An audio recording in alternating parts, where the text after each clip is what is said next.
after that anniversary dinner, it was really lovely for a couple of days. And then I think it was Monday morning rolled around and something happened that was an old pattern. And I thought, uh-oh. And I thought, wow, after a beautiful weekend like that, how could it be this again? But I was interacting with it in this new way. It was like I kind of stood back from it and watched it a little bit in a way I hadn't before. I got really quiet and I did the things I learned how to do. And instead of being confused and hurt and angry, I thought, I'm just gonna I'm just gonna hold myself. I just need my queen to show up. My queen came to kind of help and protect me, and then I didn't she didn't abandon me. I started experiencing this calmness and this groundedness. I thought, well, that feels really good.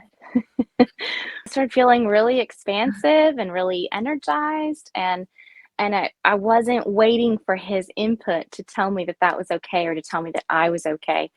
And I thought, I could live like this. Big question. How does it feel to be you now? It feels exciting. It feels like, what could I do now?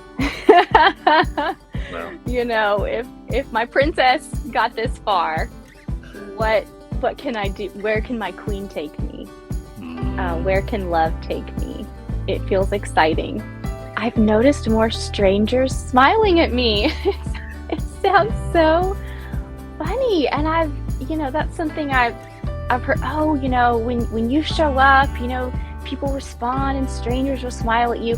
But it's actually been true. Stay in it for you. Because either way, whether he's along for the ride or not, you're on the ride with you and you only. And that's the only thing that's not going to change. Thank you both. Thank you so much. I've thought many times that I think there've been a lot of things in my life leading me to you guys, leading me to this moment that there's been something in me all along that knew I was a queen, and it was like I didn't know how to be. all right. Hey everyone. Welcome to this call that we have with an amazing one of our ladies, Bethany, and thank you for joining us. So today's going to be a slightly different setup. You've seen us interview many of our women before, where they've come into work with us because they're having various versions of feeling stuck in their relationship, in their marriage. And then, we bring them on here to talk about some of the changes they've experienced in their marriage, in their relationship with him, how he's starting to show up differently. They came in wanting with a certain vision for their partnership, and they achieve it. And it's like a success story. So what you may also be aware of, if you've seen some of our posts in the past, is that the shifts that somebody needs to go through for you as a woman to create a conscious partnership or to move on from a partnership with ease and with grace are exactly the same shifts. And so today, what we have is a slightly different setup where Bethany is going to share with us what it looks like when the work for healing your relationship doesn't work, quote unquote, but instead creates amazing shifts within you. So without further ado, I guess I'm just going to bring Bethany in. So, Thanks. hey, Bethany. Hi, guys. Hey. Hey. Thank you for joining us and for shining your light with us today and being a source of inspiration for many of the women out there who are probably feeling much like where you were at. Mm-hmm. Absolutely. Yeah. So I guess let's just dive straight in. And if you want to let us know, I guess the first thing, as always, is where you were at when we first started speaking, when you reached out to us. What did things look like for you in your relationship? And what what was your vision, and yeah, where were you at? Yeah. So when I reached out and had my clarity call with Beth, I was probably at my wit's end. I was crying almost daily about issues in the relationship that didn't feel like they were working, didn't feel like things were making sense. Um, and I kept thinking, well, I don't know, maybe he's right, maybe it's me and my issues, but it sure seems like there's issues there. And it was really hard to know from where I was sitting where the fault was, or who had what problem, or what the dynamics really were without all the hurt mixed up into it. And I thought, I need some perspective, I need some clarity, I need to know what's mine and what's his. And I can't live like this crying every day anymore. I've got kids and I've got work and I've got all these things I want to do. I've got projects. And why is this taking so much time? So I don't know if that answers your question, but that's kind of where I was when I came in. And what was the hardest thing? Yeah, how long had that been going on, and what was one of the hardest things for you, Bethany? Yeah, would you might be able to share with us a Sure. little bit? Yeah, I think in the relationship, it had been a struggle probably for a good year, about close to it. Had been really hard. And let's see, the hardest thing for me, it's hard to choose because it was a lot. It was a lot of different pieces of life. But not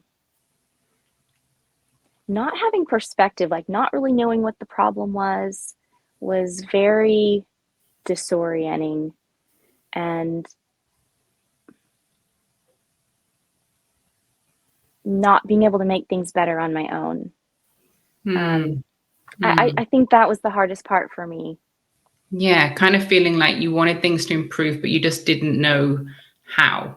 It was like Yeah. just that feeling of, yeah, how do I do this? And just feeling stuck.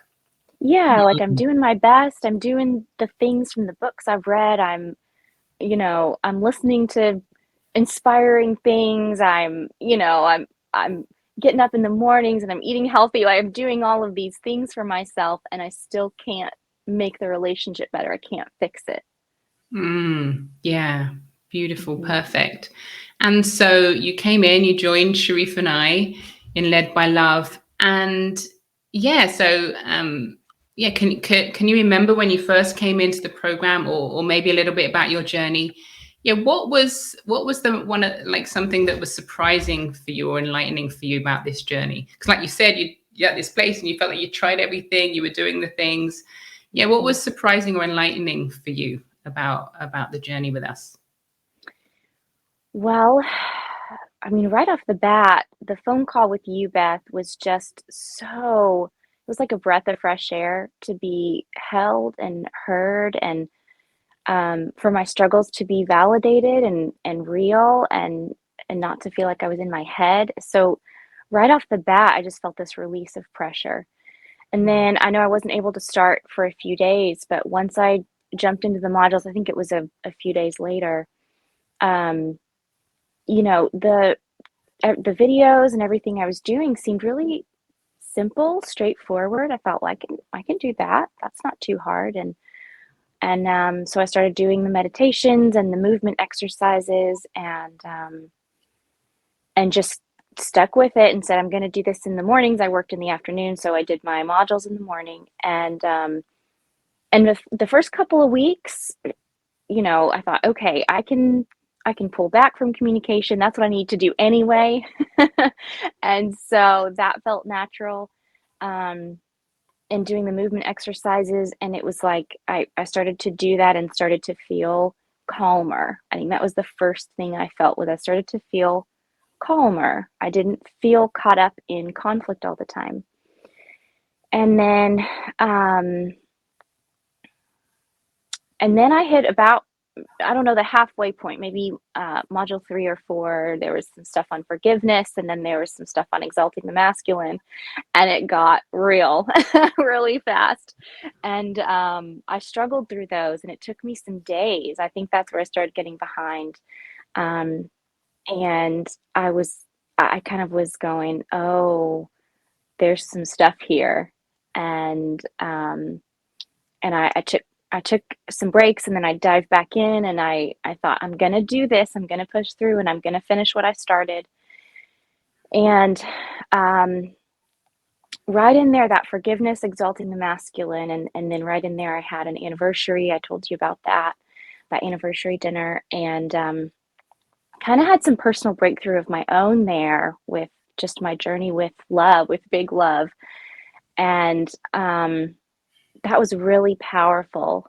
And when I kind of hit that point, I thought, oh, there's something here. And then it was kind of at that point that I started to realize that there were some places my partner had stepped toward me, but there were also some big ways he'd stepped back. And so I felt like I was juggling this really strange space where I was uncovering all of this beauty, and also this pain, and this healing, and this strength and confidence, and at the same time feeling really unsure of where things were with my partner. So I mean, I remember that yeah, middle that's phase. kinda, I have to say, yeah. I remember that. Mm-hmm. That yeah, like some of the calls Mm-hmm. you came on when you were really thick in it, Mm-hmm. and what was, and then it really felt like that's when a breakthrough happened for you. Are you able to share with us a little bit about what that breakthrough happened? Because yeah, and also because it speaks really so beautifully to what we see so often in this journey, you know, that we often need to kind of go down and things feel like they get really real for a moment. Mm-hmm. Mm-hmm. But then when we keep going and something shifts, yeah, what was, share with us what that looked like for you, that breakthrough. Yeah. Goodness. I do think it was right in there. It was kind of the forgiveness and the exalting the masculine almost together. I felt like they really were entwined for me. And did that practice a few times, and just really spent some time by myself just grieving a lot of just things in my heart, things that hadn't worked out well, or the masculine that had been hurtful and painful, and the different ways that had showed up in my life. And realizing that I did adore the masculine, and I wanted to adore the good masculine in my partner, and it wasn't showing up. And that was, I don't know what it is that's so simple, but it was so profound to think that the masculine I want to adore it can show up in people, and they cannot allow it to show up. Like, they cannot bring it to the table. And so I don't have to force the masculine to show up, but I can appreciate it when it does. And it was such a, it was like oh, I can relax a little bit. I don't have to make him show up for me. And it was so profound. I don't even know if that really conveys what all happened for me, but we did go out on an anniversary dinner. So that was kind of in the same week was we were having an anniversary. And so he took me out to this really nice restaurant, and we really had a nice evening. And I kind of presented this idea of the masculine king, and didn't have a gift or a card for him, but just said, I want you to feel like a king, and I would love for you to tell me um, when and how you feel like a king. What do I do that helps you feel like a king, and what do you do that helps you feel like a king within yourself? And it really, took him by surprise, and he really loved that. He thought that was beautiful, and took some time to think about it. And I had asked him from the beginning that I said, I'd love to have these in writing. I'd love for you to write them down somehow so I can see them and hold them. And he said that he would. And then over the course of the next couple of days, he said he would come up with what those things were and share them with me. And so he did. He shared a few things over the next few days. He didn't ever put them in writing, and that kind of became something that I remembered over the next few weeks. But after that anniversary dinner, it was really lovely for a couple of days. And then I think it was Monday morning rolled around, and something happened that was an old pattern. And I thought, uh-oh, this is an old pattern. What do I do? And I got really quiet, and I did the things I learned how to do. I got quiet. I kind of went in to take care of myself, kind of asked my queen to show up, I guess, and hold my princess, and went through that Monday really intentional about that, but also feeling really disconnected from him after a beautiful weekend. And then it was that evening, there was a parenting thing that happened that went terribly. And then, the next day there was something else. And it was kind of this snowball of things that were happening that were old pattern. But I was interacting with it in this new way. It was like I kind of stood back from it and watched it a little bit in a way I hadn't before. And I thought, wow, after a beautiful weekend like that, how could it be this again? How could that not have elevated their relationship? And instead of being confused and hurt and angry, I thought, I'm just gonna hold myself. I just need my queen to show up, because this person isn't taking care of me, and they're masculine. Their king is not coming to the table. So I think it's going to be up to me. So I did that all week, and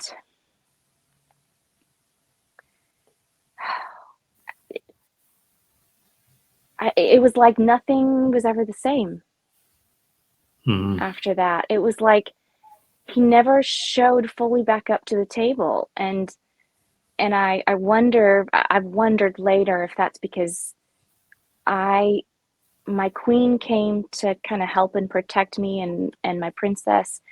And then she didn't abandon me.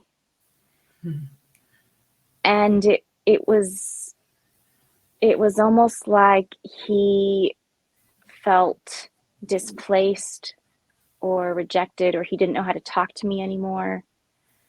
And he started retreating as much as I was, if not more, and kind of making decisions on his own. Well, I'm going to go do this. I'm going to, go do that. And there was a piece of it that was masculine-ish because he was, making decisions, but it was all separate from me. Yeah.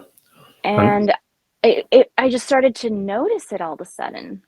Well, this is it, Bethany, and this is really why I wanted to, do this interview with you, is because, like we often say to the women and in our posts, is that, many women come to us and they have this state of confusion, they have this state of uncertainty, and the question is usually some variation of, is he the man for me or not? Something like that. And the truth is that the only way to really find out is for you to become the version of you who you want to be for you now. And in this case, as you say, to have your queen show up. And that is where we find out. And it's not to do this as a test. It doesn't work that way, right? You've got to do it for you. Yeah. But that's where you will find out. And, honestly, we had many women come through the program before this actually happened. We always knew that one day this would be the case. As these women step into their queen, not every man is going to rise to meet her. They had done for a very long time. And then, one day we've had a couple where that's happened now. But as is the case, and with you, and I really want to get into that in a minute, is that the quality of that realization is so different. And I'll let you speak to this in your own words. But the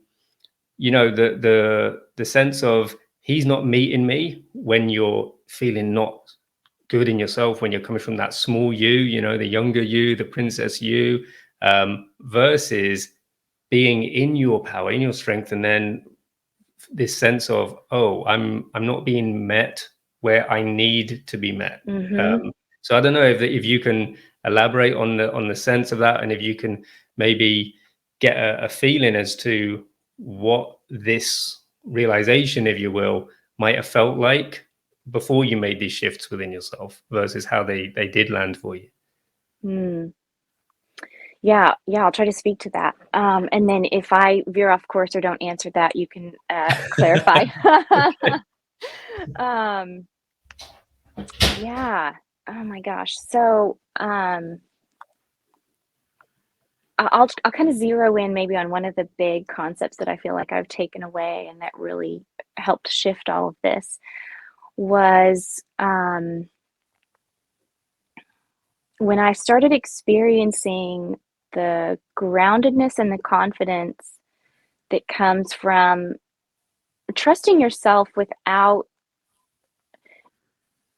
that partner's influence or perspective or their input.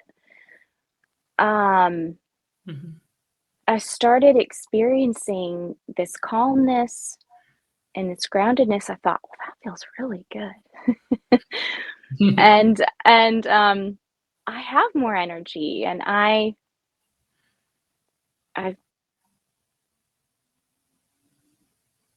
Oh, we lost you. Oh, you're back. Oh, you're out. Slight technical hiccup.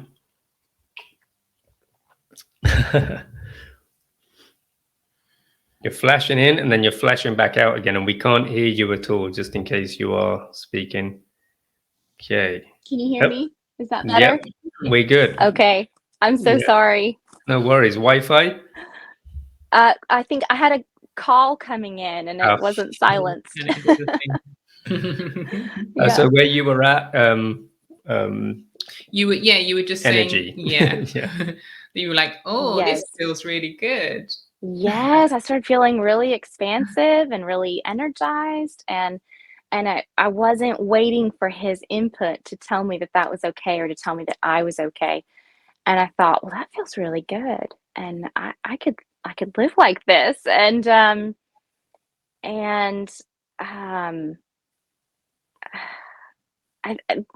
that was something that I think a way that I'd noticed maybe I've handed my power away my whole life was to check in with other people to make sure I was okay, or to make sure I wasn't missing something, or to make sure I wasn't being rude, or to make sure I wasn't, in the wrong, or to make sure,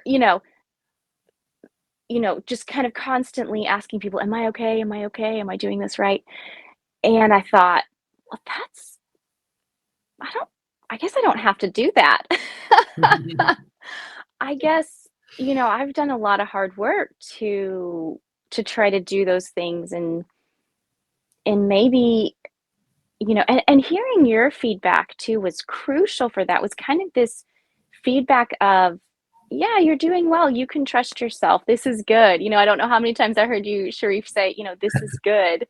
And I just thought, oh, it's okay. And to have, that strong, grounded, masculine and feminine presence, for you guys together, saying the same thing, saying this is good, and not just thinking, well, is that just because he's a man, or well, is that just because she's a woman? But both of you in your, you know, king and queen, to come alongside each other and to say at the same time, this is good, you're doing well. It was so empowering to me, to think, well, it doesn't have to be one or the other, and there's something very integrated about it that felt integrated in my body, that Yeah.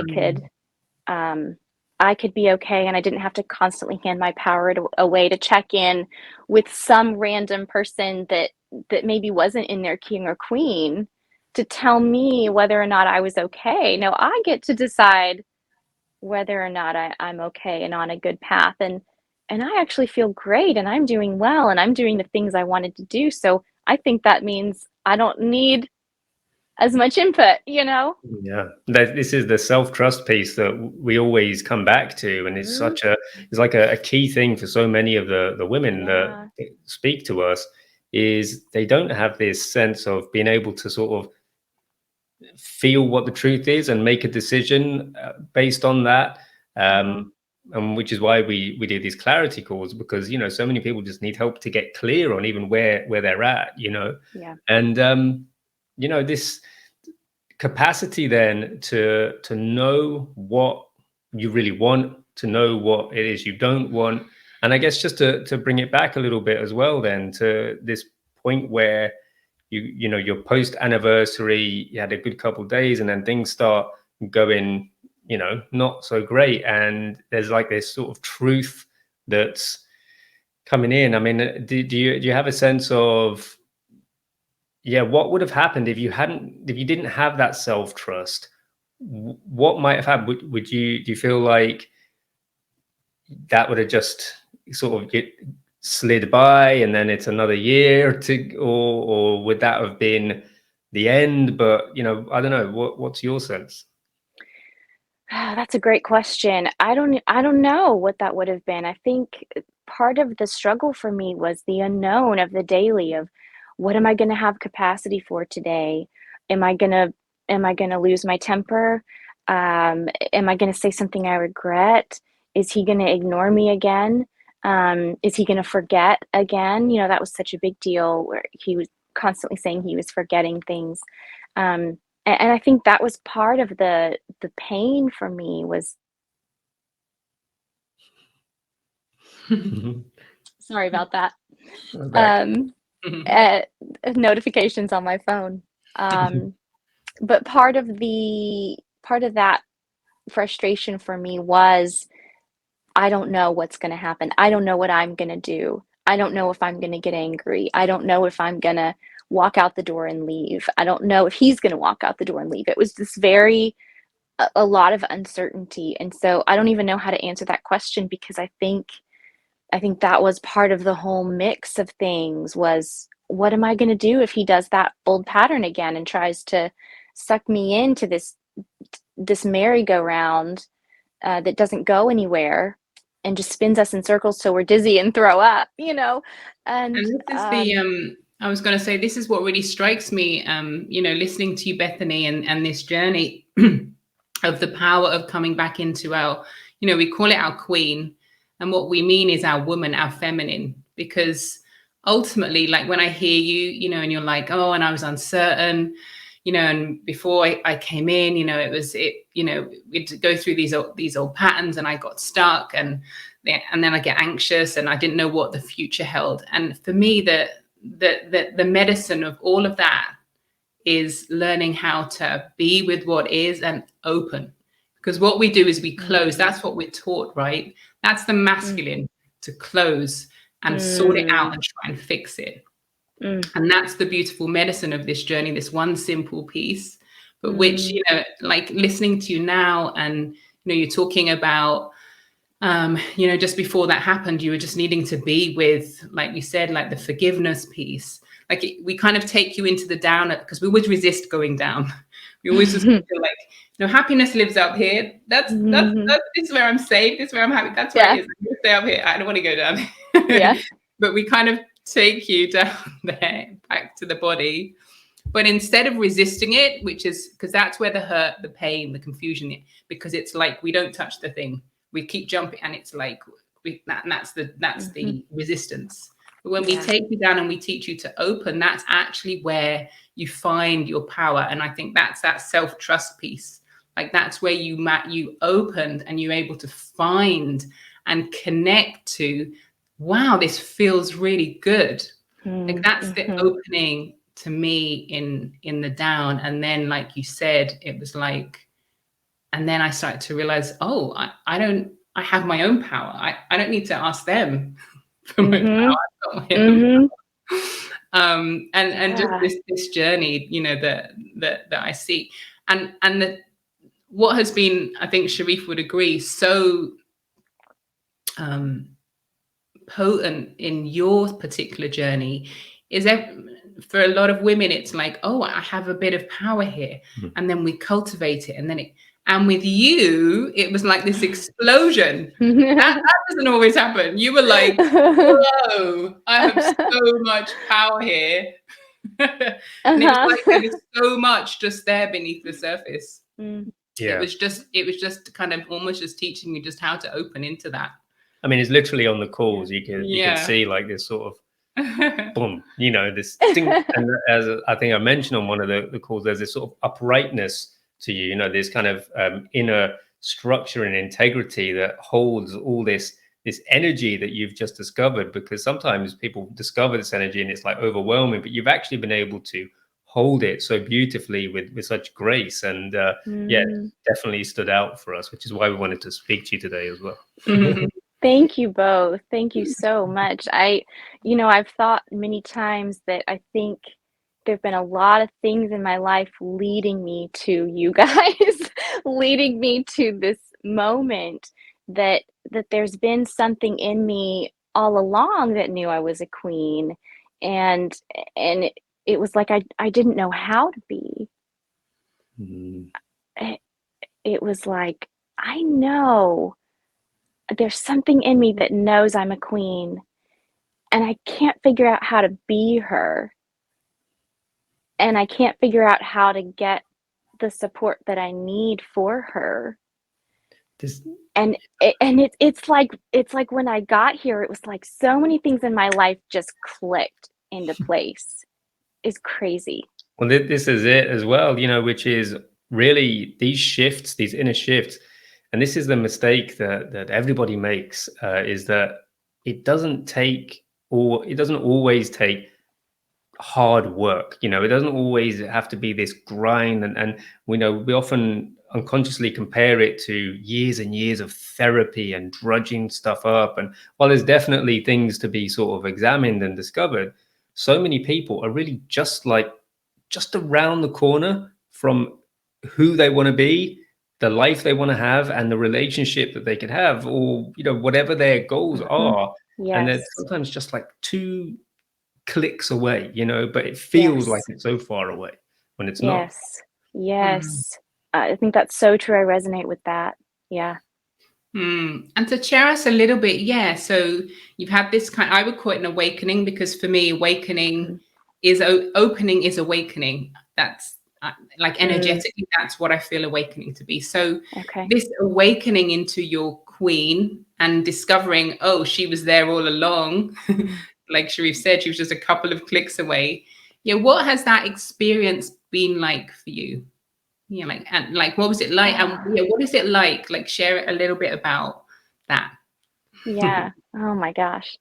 Well, I'll start with, one of the experiences I think that really helped click everything into place where I recognized it. And I think I shared this with you, where I got the opportunity to be on a stage and to be part of a worship team at a religious facility. And I got the opportunity to be, on vocals and also on keys. And normally when I go into a situation like that, I have a lot of anxiety. I have, physical anxiety. My stomach is upset, and I have to work really hard to have clarity. And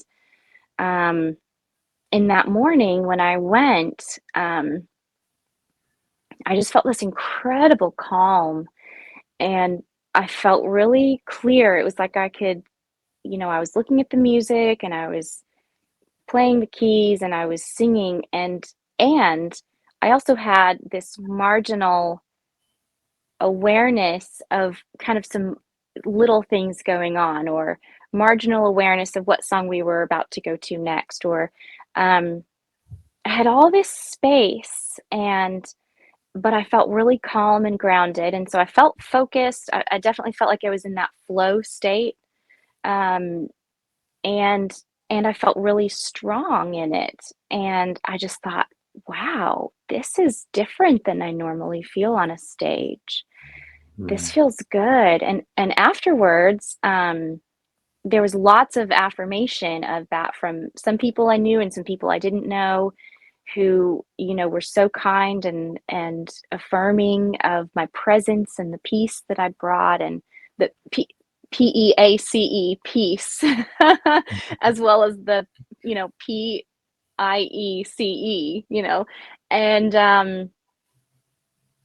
and I was just able to receive it, and I just, thank you so much. I appreciate that. I'm so glad I could do that today. And several people asked if they could get with me later that week. Let's do lunch or let's do coffee. And that sounds great. I'll look at my schedule, we'll text, and that happened, and it felt so effortless. It just felt like this place of ease, and yeah, I brought my part and it went awesome, and I don't feel drained or exhausted, and I'm able to receive even in that place of a lot of times my experience had been when I was on a stage. Can you see me? It happened again. I'm so sorry. Um, a lot of times, what would happen was after I'd be on a stage, um, I would feel really drained and kind of go into this like self-protect mode where I needed to not be with people, and oftentimes I would just need to be by myself for a while. Um, and so that was kind of what I've always expected, and so this was, I think this was after the anniversary, and it was like, um, or maybe it was right before. It was right around the same time. It was kind of in that middle space. Mhm. That middle space is kind of where all these shifts started happening. But I felt it on that stage, and it was like I experienced it and I saw it, and I saw other people experience it and see it and respond to it, and I thought, oh, oh, Mm. this is real. Yeah. And you This know is what? very real. What I'm hearing in there too, Bethany, is this thing around your gifts, your light, your peace as well being received by other people, and Mm, them sort of feeding that back to you, and you being able to receive other people's praise, other people's love, and the light they're shining on you now mhm, in a whole nother way. And this is, mhm, the a perfect example of these energetic dynamics that we often speak about, is that when the energy within you shifts, your emotional shape, as we call it, changes, how the world receives you, perceives you, and responds to you totally changes too. And mhm. I'm curious as well, what do you have any other examples of what's different now in terms of, in that sense of people and just the world, and yeah, Mhm. being received and responded to? What's any other Yeah. changes that you've noticed? Yeah, for sure. There've been a lot. A recent one, probably just in the last few weeks, is that um, I've noticed more strangers smiling at me. It sounds so funny, and that's something I've heard. Oh, when you show up, people respond and strangers will smile at you, but it's actually been true. Um, I was at Costco this weekend, and I noticed, oh gosh, a handful, between 5 and 10, especially men, look at me and smile. just smile at me. And I just smiled right back. And there were some women that kind of looked at me, and not all of the women smiled, but the men smiled. It was so strange. And you know what's funny is there'll be ladies watching this, looking at you, going, "Well, yeah, duh," because they're thinking, "Well, look how radiant she is. Look at the energy," But again, what I really want to emphasize, like I always do in these interviews, is Bethany didn't look or feel like this before, to No, us I or wasn't. to herself. No, I wasn't getting smiled at Costco by 5 to 10 men on a Friday morning, 10 weeks ago, or even 5 weeks ago. No. No. And it's no small feat, because a lot of women we work with, it's challenging. That shows me like this reception piece. Right. Like women are always like, yeah, I want him to love me. I want him to love me. And then it's like, how are you receiving love in your life right now? Yeah. How open are you to love right now? And it's like, some guy, no, I can't take it. Like energetically, I can feel that's what's happening. And so with you, it's a beautiful experience, and also testament, because you're just like, yeah, I mean, I just smile back. I just receive, like, no skin off my nose. I can receive Yeah. it. But it is like this for so many women. It's really funny. How challenging that can be to because it's the feminine. There's a moment of vulnerability in that, in opening, receiving, being seen. Yes. Allowing yourself to be seen. And what's your experience of that then, Bethany, of the receiving of that? From what I can see, just to throw my observation in there, is that you've quite almost instantly, honestly, attained this level of energetic mastery, where what the ideal is that what we're sort of aiming for in this work is that when you receive this energy and attention, is that you're able to sort of let it nourish you and feed you, because so many people have this, as Beth said, this sort of dysfunctional relationship to attention and to energy, where they either deflect it or they use on it, and then they get high and then they crash, and there's all of that, and we don't see any of that with you. So do you have a sense of that? Do you have anything you can say on that? I don't know how conscious you are of it, honestly. There is a sort of instant mastery that you have, like Beth said, they're kind of awakening. But if there is any reflections, it might be really helpful for the women out there. That's a great question. I'm not sure, to be honest. I can think about it and try to get back to you, but I'm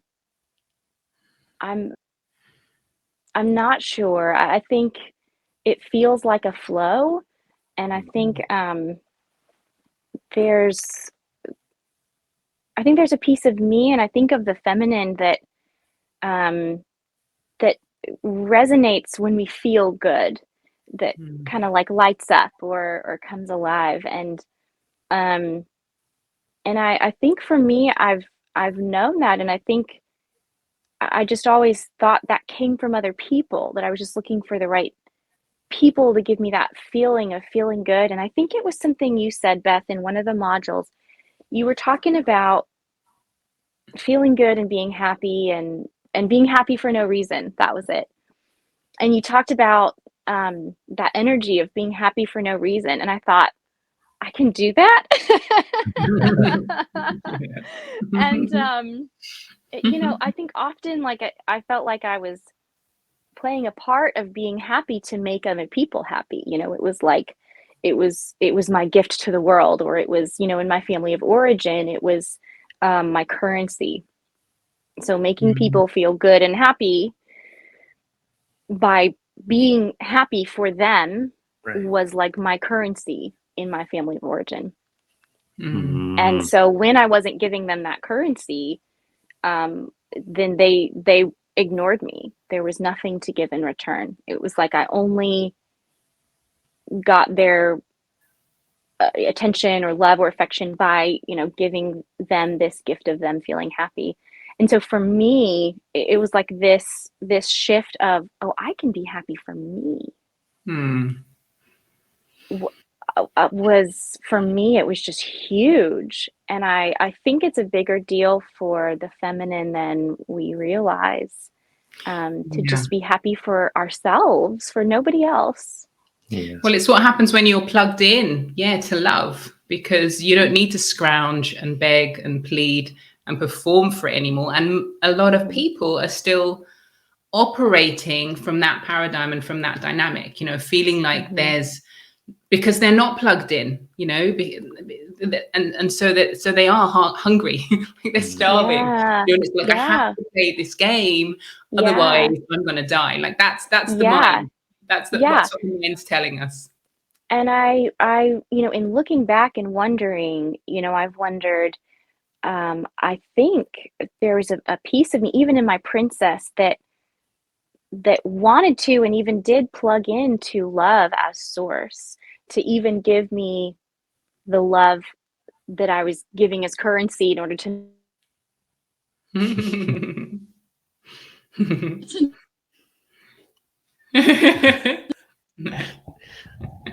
I didn't turn that alarm off. You should just say it's part of your magic. It actually looks quite magical from outside. It's like you go, pow, pow. Oh my gosh. Yeah. So I think, even in my princess energy, it was like there was this piece of me that wanted to be with source and that needed source. And I think love responded. I think love came to me to give me what I needed to survive. And I thought I was getting what I needed to survive from the people around me that I was giving love to. And I just, there's something in that I knew wasn't the full picture. It wasn't the end of the road. And I don't know, I think my heart spent enough time with love to recognize love when love said, it's time for you to experience and receive love. And I recognized love. I don't know if that makes sense, but that's the best I can put it into words. Yeah. Well, and so just to sort of summarize then, I suppose, and where you're at and what's happened for you. Big question. How does it feel to be you now? How does it feel to be Bethany? What's that experience for you these days? It feels exciting. It feels like, what could I do now?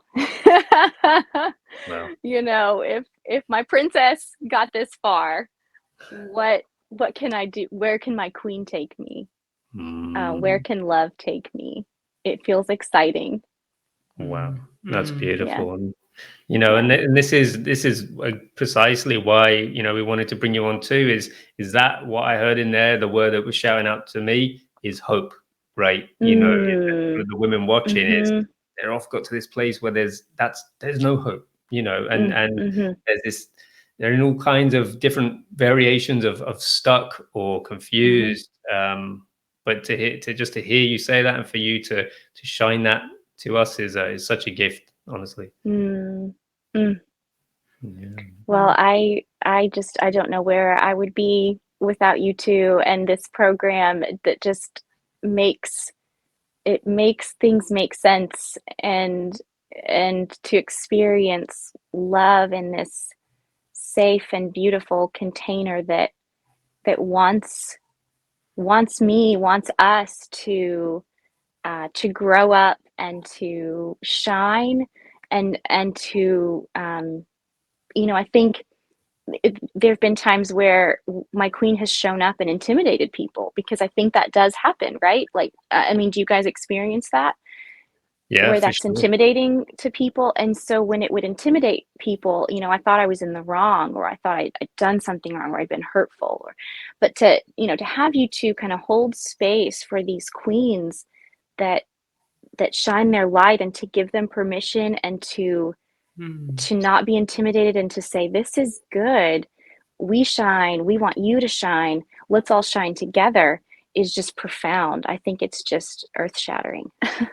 Yeah, absolutely. Yeah, thank you so much. I mean, and that's the biggest gift for us, honestly. Like, all we want is to see that's our gift back, is just to see you shine, to keep honoring yourself, serving that energy, that queen that's flowing through you, to be the fullest expression of light and love in this world, exactly who you want to be.